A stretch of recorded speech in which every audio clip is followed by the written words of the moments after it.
Dando prosseguimento no nosso curso, Eletrônica Prática, aula 102, módulo 4. O assunto, multivibrador complementar com transistor NPN e PNP. Vamos lá.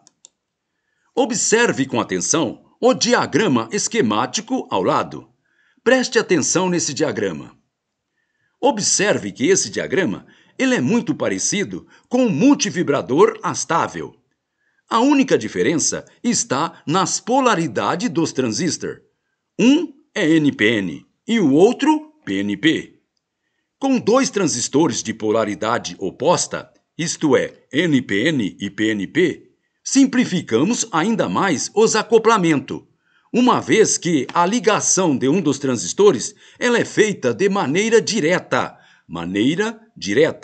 Isto é, o terminal coletor do transistor NPN alimenta o terminal de base do transistor PNP, sem a utilização de nenhum componente. Preste atenção, aluno. Com dois transistores de polaridade oposta, isto é, um NPN e PNP, simplificamos ainda mais os acoplamentos, uma vez que a ligação de um dos transistores ela é feita de maneira direta, isto é, o terminal coletor do transistor NPN alimenta o terminal de base do transistor PNP, sem a utilização de nenhum componente.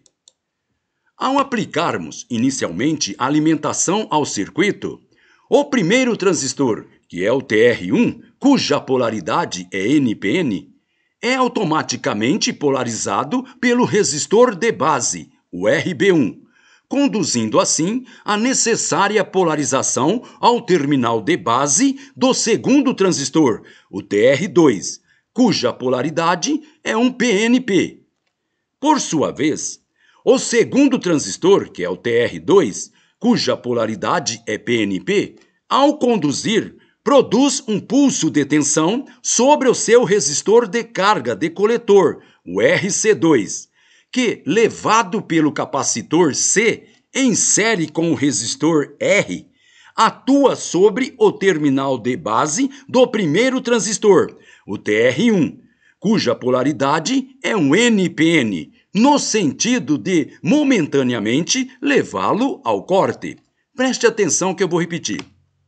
Ao aplicar inicialmente a alimentação ao circuito, o primeiro transistor, que é o TR1, cuja polaridade é NPN, é automaticamente polarizado pelo resistor de base, o RB1, conduzindo assim a necessária polarização ao terminal de base do segundo transistor, que é o TR2, cuja polaridade é um PNP.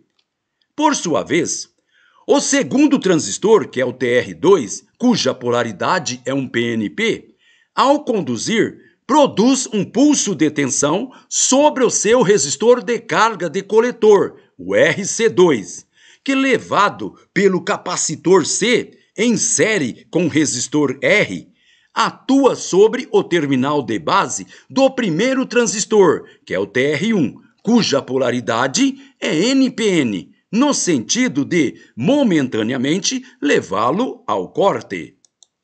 Com isso, tudo recomeça do zero.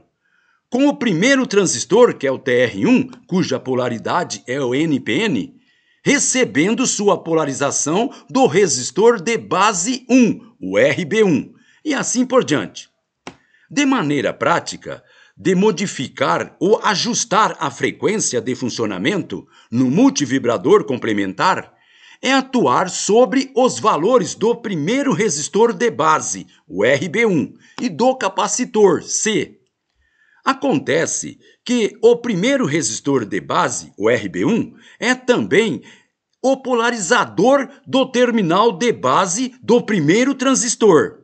E assim não pode ter os seus valores alterados, além de certos limites, para não tirar o transistor, o TR1, do ponto ideal de funcionamento. Preste atenção, aluno. Maneira mais prática de modificar ou ajustar a frequência de funcionamento no multivibrador complementar é atuar sobre os valores do primeiro resistor de base, o RB1, e do capacitor, C. Acontece, porém, que o primeiro resistor de base, o RB1, é também o polarizador do terminal de base do primeiro transistor, e assim não pode ter os seus valores alterados além de certos limites, para não tirar o transistor, o TR1, do ponto ideal de funcionamento. Observe. De qualquer modo, a configuração ela permite uma boa faixa de frequência de funcionamento, desde um pouco hertz ou até alguns milhões de ciclos por segundo. O sinal gerado é normalmente recolhido no terminal do coletor do segundo transistor, o TR2, através do capacitor isolador, o CS, e apresenta uma nítida forma retangular, tipo tudo ou nada. Observe. Muito bem, pessoal. Com isso terminamos esta nossa aula. Então, gente boa, até a próxima.